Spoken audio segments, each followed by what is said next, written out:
Shumon Kato Shu Dai Sanju Soku Entangling Vines, Case 30. Mittan's Brittle Bowl.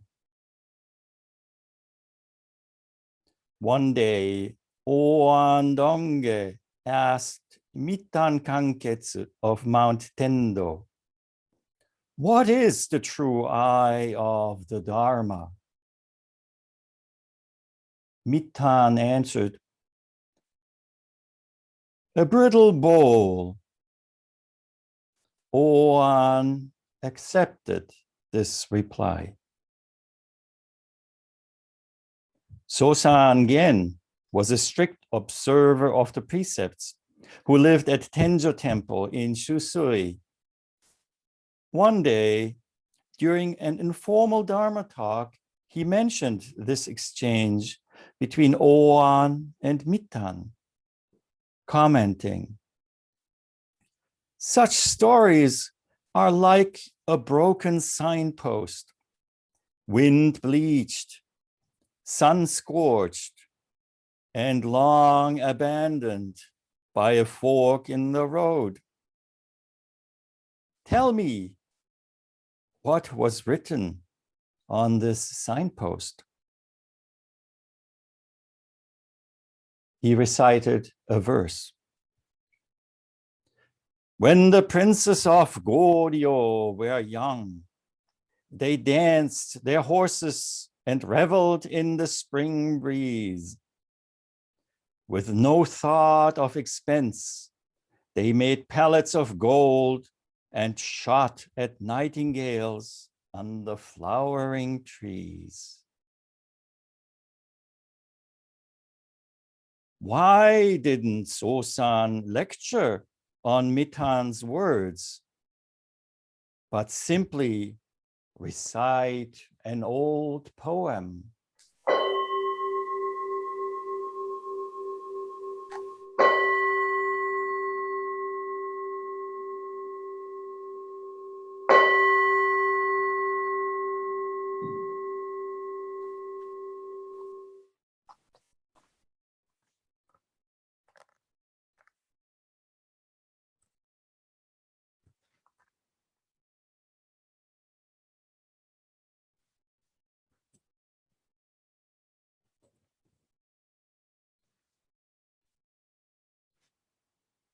Good afternoon. On this day in March, where at least here on the East Coast near the ocean, seasons have not yet decided if it should be spring or if winter still remains. We're waiting for a very strong windstorm to come and for temperatures to go down overnight here in this area to minus 10 degrees Celsius. This is your little research. How much is that in Fahrenheit? I know that there was some snow this morning in Syracuse, and some of you are in places where it is warm. But you might even be in a place where it is warm right now and where just a few weeks ago, brutal cold came to those who were unprepared for it. And I was thinking of that just recently, hearing Kushu-san giving his talk, that he was right in the middle of this.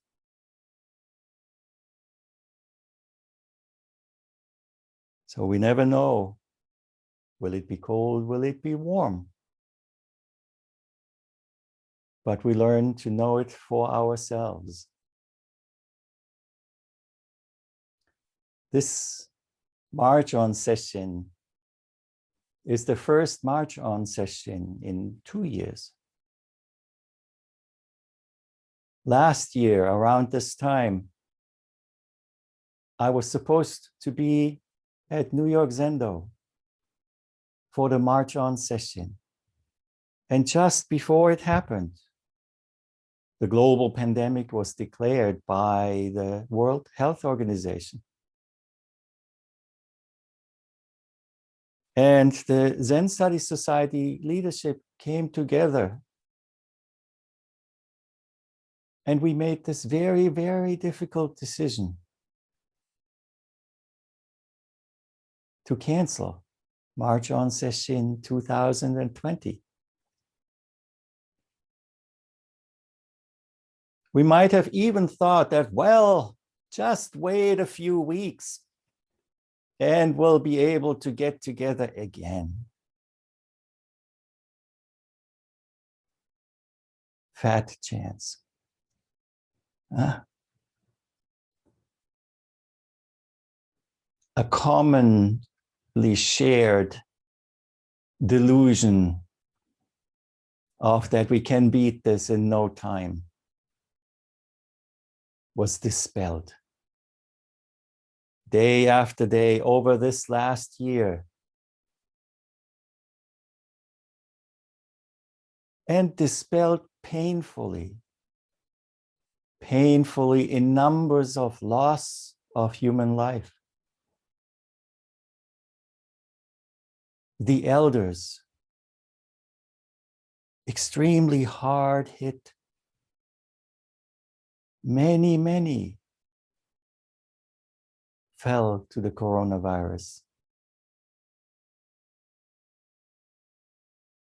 And through our own carelessness, from people who knew better, who could have made a difference, it spread and spread and spread.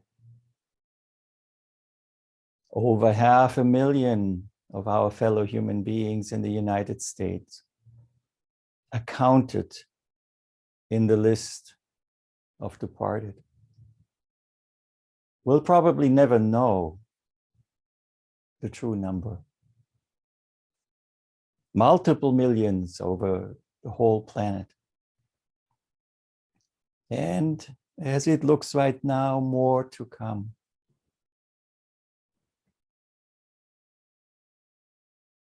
It is a very interesting way to look at this last year from the point of view of Zen practice. Because if it has done anything, it moved us out of a delusion of a comfort zone in which we firmly resided.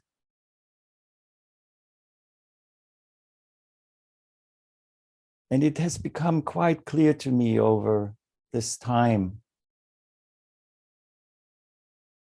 that this discomfort, this suffering, these strong feelings and events are necessary to move us forward on this path. Not only the path of Zen, but also the path of humanity, becoming wiser, more inclusive, more understanding, more just. It took the extremely uncomfortable, shocking demise of a human being like George Floyd, accounted for every second, not just of personal discomfort for him, but of being killed.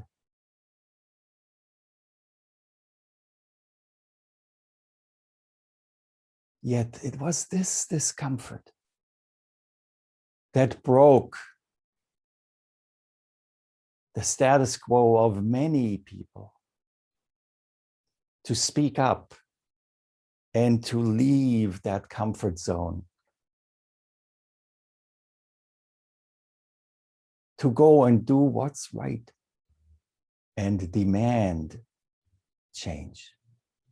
Demand change not by asking for it, but by actualizing it, by stepping out into the light of what needs to be said over and over again.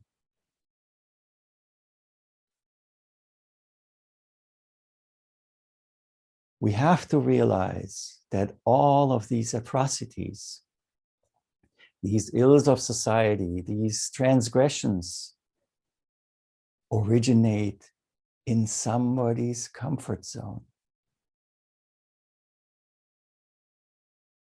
So we have to challenge ourselves to not push against and avoid what is experienced as challenge, as discomfort.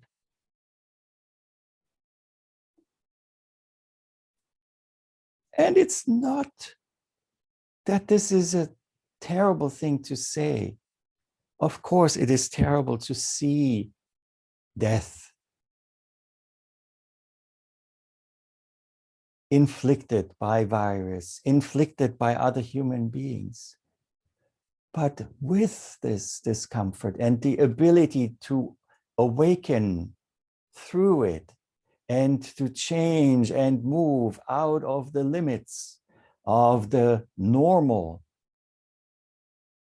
is a wonderful sign of the ability that we human beings have to move forward, even out of these extremely difficult circumstances and conditions.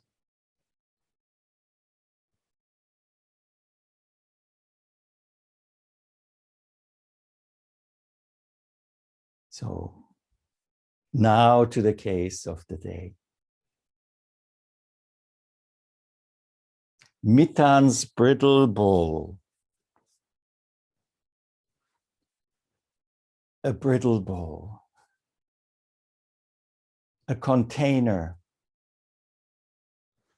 fired, made from clay to safely hold. Strong enough for its purpose, but made from a clay that contains some sand, which makes it susceptible to breakage.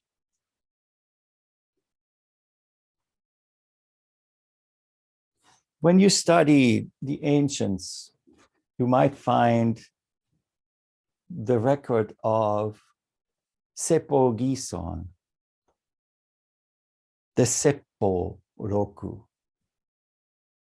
And that's one of the first places where we find this image of the brittle bowl. And Seppo uses it, or those who have recorded his sayings, as a metaphor for the human body. Well, I'm pretty sure that a good number of us feel that sand in that clay in Sesshin. The places that appear brittle or even start, oh, it's gonna break. And if not yet, just wait a few more years. And we become intimately familiar with the brittleness of our own existence. When I looked up this koan in the first edition of the Shumon Kattoshu that Tom Kirshner published through a Japanese publisher at first, the brittle bowl is translated as a broken millstone, which is an alternate translation. A broken millstone. What do you do with a broken millstone? It is something that is utterly useless, at least for its intended purpose. Once the millstone breaks, the grain cannot turn into flower. But of course, shunyata manifests right in front of us. It is just the idea of the millstone that broke, not the event that at times was called a millstone. No inherent selfhood, no inherent stability. Identity is brittle.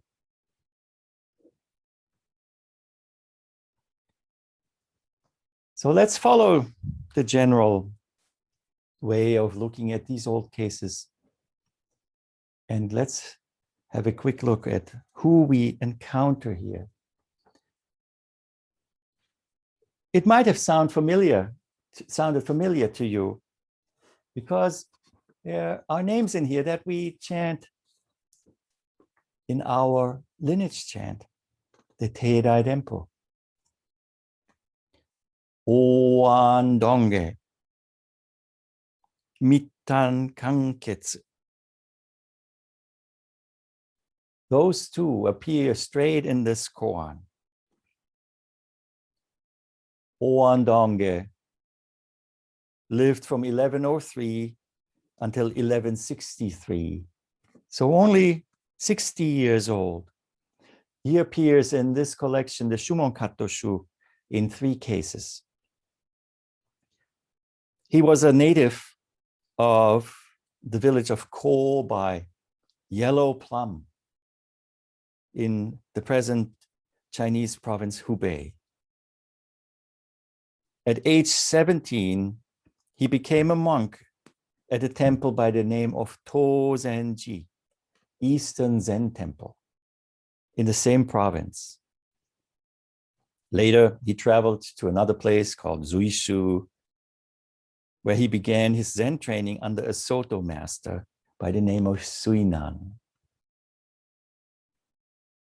After Suinan, he went on to look for another teacher, and he encountered Engo Kokugon, who we all know intimately from the cases of the Blue Cliff record.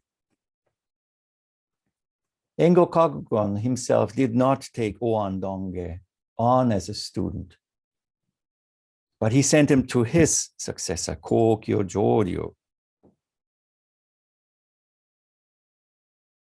And Oan Donge became Kokyo's Dharma heir, served as a priest in many temples, and finally settled at the great monastery called Tendo.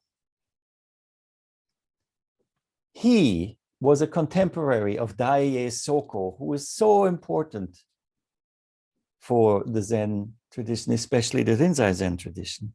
And both of them were known as very vigorous and very strict teachers, very skillful. They called him one of the 2 Amrita gates.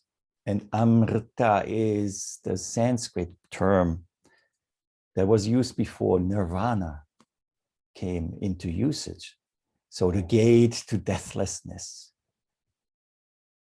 No greater compliment could be bestowed on teachers than calling them gates to deathlessness, to extinction. Oan Donge is an ancestor of all the Rinzai teachers in Japan of today. Donge is an interesting name. We know somebody else whose Roshi room name is Donge Shitsu, and that is Noritake Rodaishi from Reiyunin in Kyoto, one of the sub-temples of Myoshinji. And Donge is the name of a flower, a mythical flower that blooms in the dark only a few times a kalpa.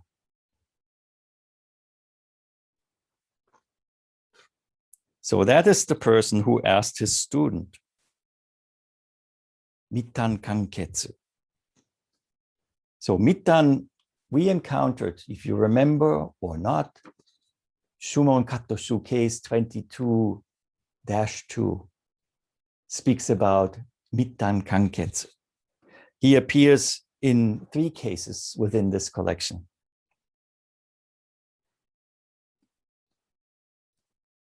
He also traveled widely and visited many teachers, and Oandonge became his master, and Mittan became his Dharma heir. He served as a priest in many temples,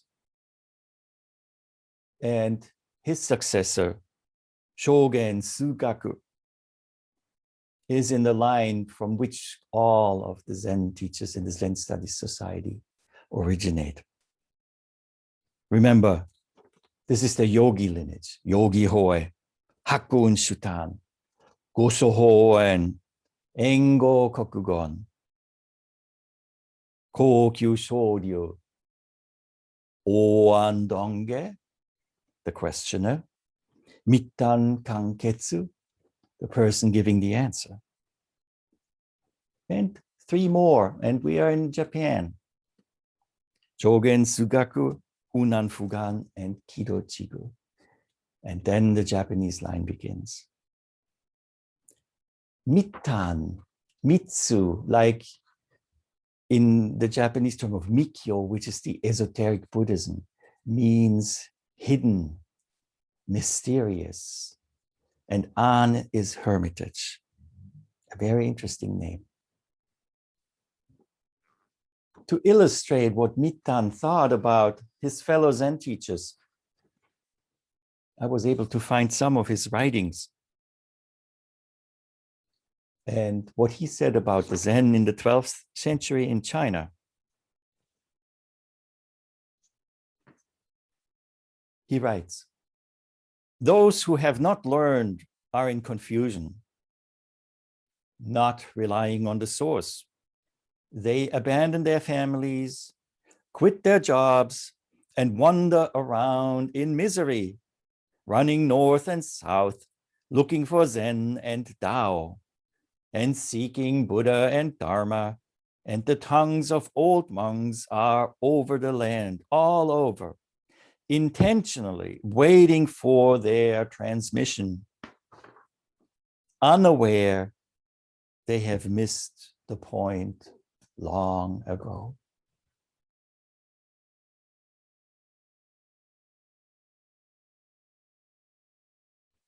Another criticism of his, and we have to understand what criticism means in this tradition. When you read the Rinzai Roku, followers of the way, students of today lack, it's always held in our face as to push us out of that comfort zone I spoke about before. Mittan goes a little further. He says, "The reason this path has not been flourishing in recent years is nothing else but the fact that those who are acting as teachers of others do not have their eyes and brains straight and true. They have no perception of their own, but just keep fame and fortune and gain and loss in their hearts. They have I missed that. Deeply afraid that others will say they have no stories. They mistakenly memorize stories from old books, letting them ferment in the back of their minds so they won't lack for something to say if seekers ask them questions. They are like goats crapping. The minute their tails go up, innumerable dung balls plop to the ground. Since students do not have clear perceptions, how are they supposed to distinguish clearly? Students believe deeply with all their hearts. So unseeing individuals lead unseeing crowds into a pit of fire."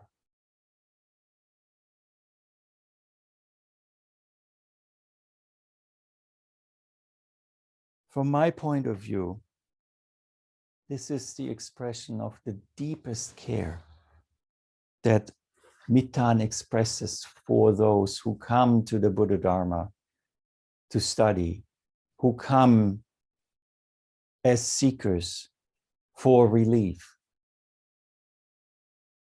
And it cannot be impressed deeply enough on all of us that we all are teachers of our own and examples, seniors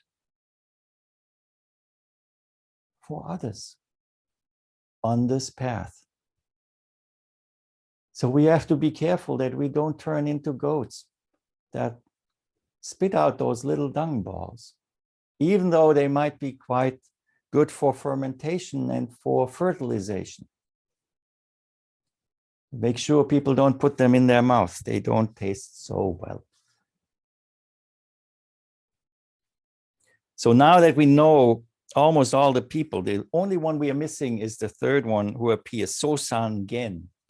Sosangen was another successor in the line of Mittan Kanketsu, but he happens not to be in our lineage, and not much is known about him to begin with.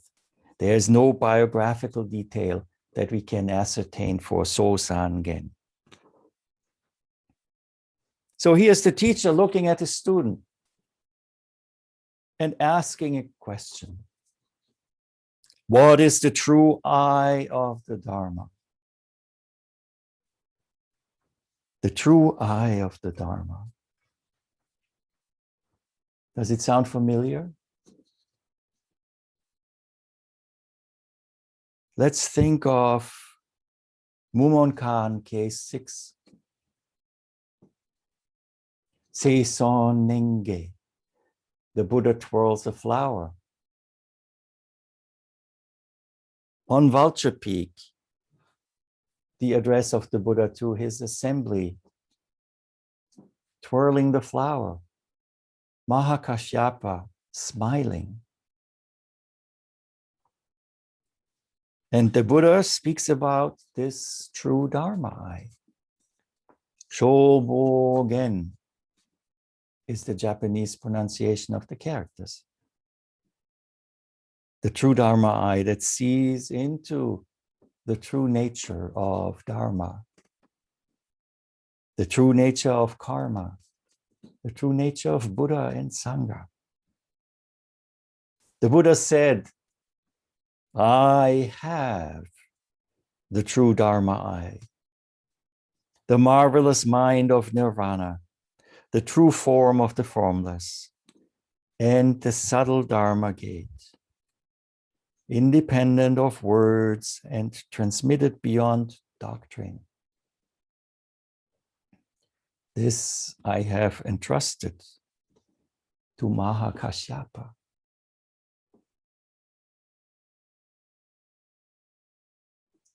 So what is Oan asking for his student? What is the true Dharma eye?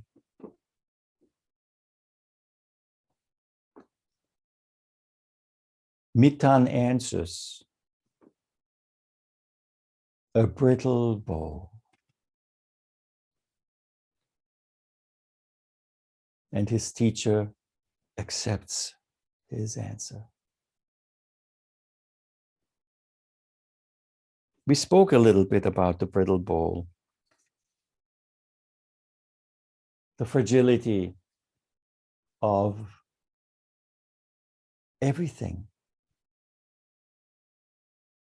We could call it impermanence, anicca, mujo.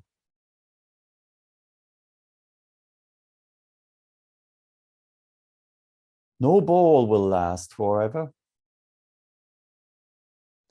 And we know that in Japan, when a bowl breaks, it is not just discarded. It is repaired. Very fine jobs are done where that portion that broke is replaced with gold. it looks really pretty.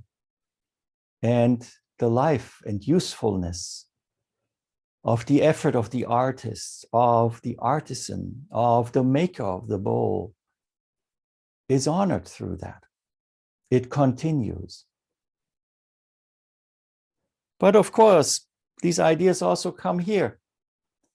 And it becomes more interesting. Oh, this looks pretty. Let's break a few bowls and fix them. It's quite a different approach. Let's break it so we can fix it up in a way and at the same time throw out all that this way of putting it together is meant to express. We have to be quite careful with that.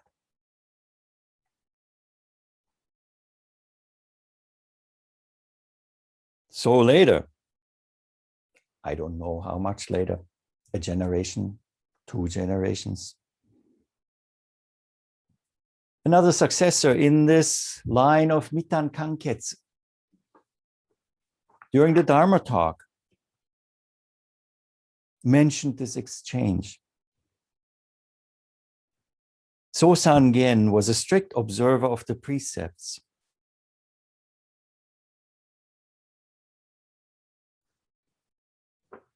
Are we strict observer of the precepts? Are the precepts to be observed in an objective way? Are they to be interpreted in a subjective way?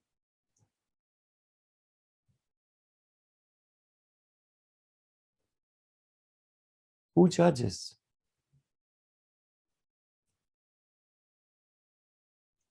So during an informal Dharma talk, Sosan Gen mentioned the story and made a comment. Such stories are like a broken signpost, wind bleached, sun scorched, and long abandoned by a fork in the road.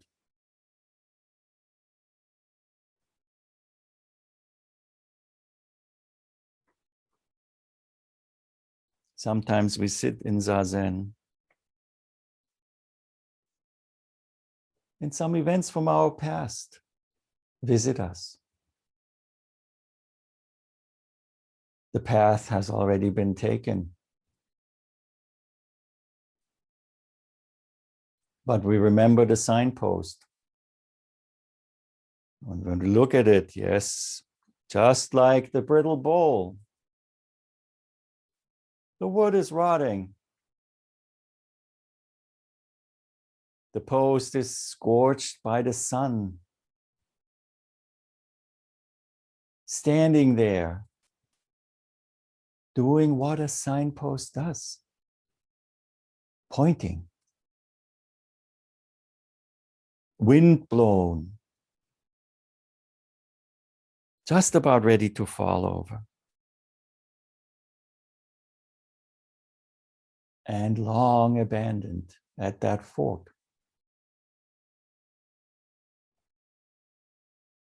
So in the same way that relates to our lives,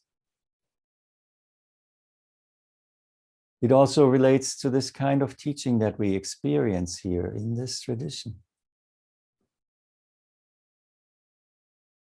Upaya, skillful means, fingers pointing to the moon, but they themselves also are subject to anicca, to mujo, the impermanence.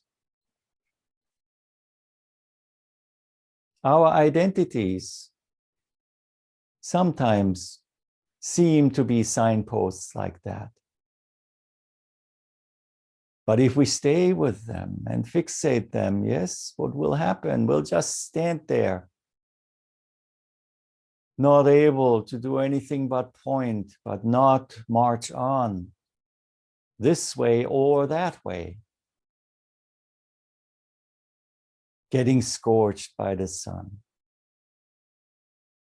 blown against by the wind. and getting brittle as the wood is rotting.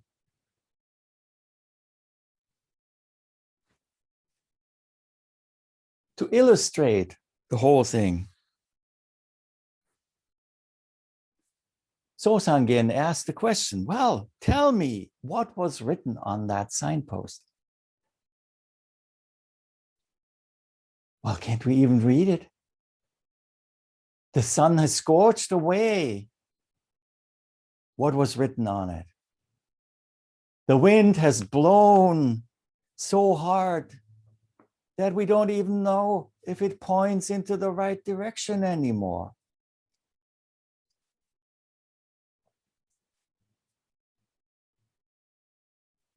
But Sosangen answers in this way. When the princes of Goryeo were young, they danced their horses and reveled in the spring breeze. With no thought of expense, they made pallets of gold and shot at nightingales under flowering trees.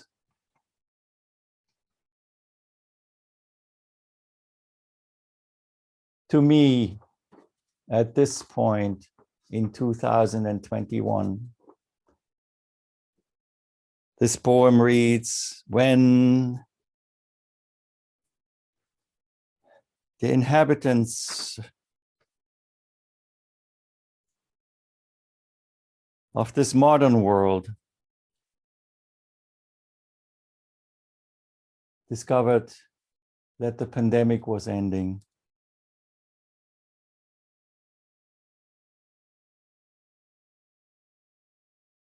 they felt urged to go out dancing and to revel in the spring breeze. Or when I was young, when we were younger, youth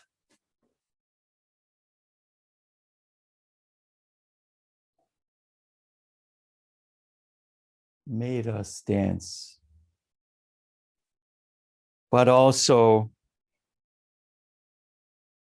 revel and not be able to see all of that decay that is coming at us. With no thought of expense. And expense here is not the gold that went into the bullets to shoot at the nightingales, but it's the expense of cause and effect.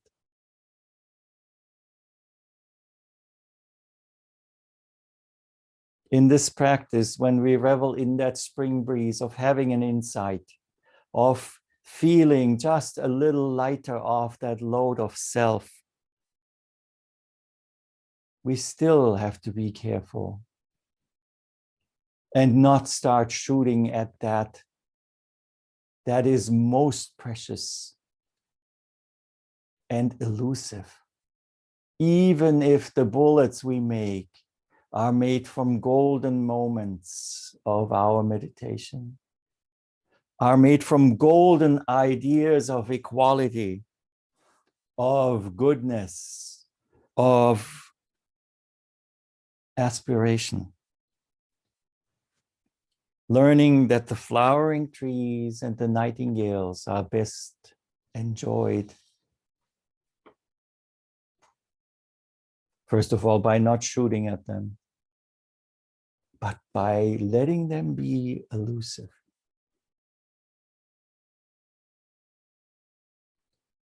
Now, this road and the pointer kind of connects. I had the first chance or occasion to leave my home here to drive family members to their vaccination. And I have not been on the road on a trip like that for the whole last year. And wow, it was a harrowing experience. getting onto the interstate, the haste and the race for being there first, the pushing around of others to get ahead, the leaving behind of any kind of ideas of safe driving because I want to go faster.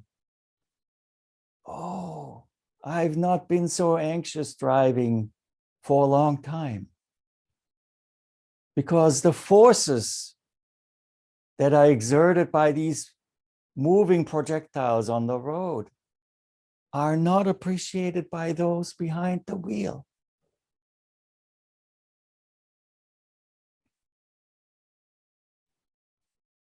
Everybody is on edge, wanting to get there first. Freedom. Now, yesterday, when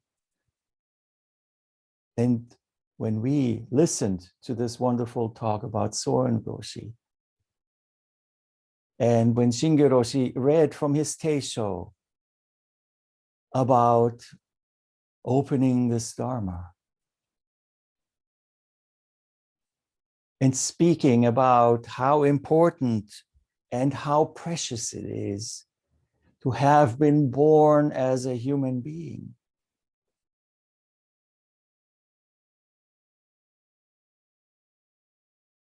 We have to be careful that we don't approach it in the same way that driving is going on. The urgency of awakening is not a haste. It is not getting there first or quicker. In fact, the person who wants to get there has to be left behind in order to even move by the signpost. Urgency indeed, but not haste. This practice is not an athletic endeavor. In the same way that love cannot be forced, this path cannot be forced either. And many a great master, many a great ancestor serves as an example for this path. And we hear how hard they practiced. Yet at the same time, we also hear they were human like we were and are. Soren Roshi suffered from depression at times. And we know about his own challenges of his own karmic conditions. But yet, the urgency to awaken made him march on. March on, march on. Not despite the discomforts of these karmic conditions, but because and with them. It is not comfort that brings up the big question, the great doubt, the great faith, and applying ourselves fully.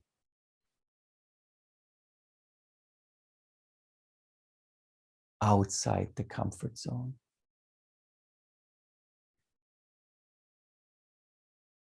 So this koan ends yet with another question that is asked by So-san Gen. And what did Gen-san ask us? Why didn't So-san lecture on Mittan's words, but simply recite an old poem?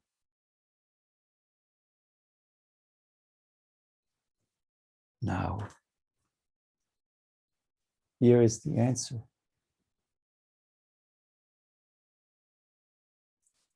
Waga soshite to obushiki hito ga bosatsu ko nokori o watari ato kana no nashi. A man who looks like our ancestors. Bodhidharma, Rinzai or Hakuin, I don't know, crossed over the ice of Daibosatsu Lake without leaving the slightest trace.